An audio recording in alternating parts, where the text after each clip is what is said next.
Hey, this is Scott Small, and it's kind of funny.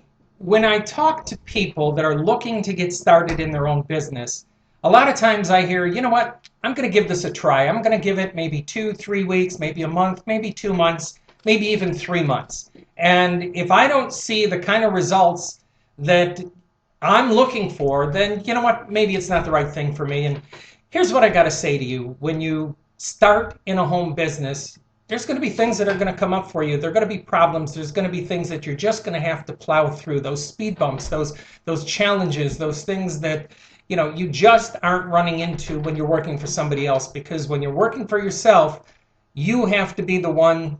After all, you're the only employee. You have to be the one that figures it out. Of course, you want to have a system. You want to have support, and that's of course what we have. But you want to be able to know that you can count on yourself.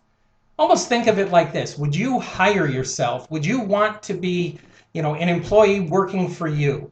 And if the answer is yes, then probably you're the right person to go out and start your own business. But you know what? If you're really not prepared or you're not willing to do the things that it takes to get to the results, if you're not really focused on what it is that your goals are, in other words, you're going to start something and you've got a plan in mind. And to get to that ultimate goal, that ultimate place where you have what it is that you're starting the business for in the first place, then you have to find a way to get through it. So think about it in terms of when you start a job, do you go into it thinking, well, I'm only going to be here 2 weeks, so it really doesn't matter, or 2 months, or 2.5 months, 3 months? No, you go in thinking that it's going to work out and that you're going to see a future in doing what you're doing. So when you start your own business, you have to be in that same position. So think about it in terms of, would you hire yourself as an employee? And if you were the employee that was hired, are you willing to do what it takes to get the results? So if the answer is yes,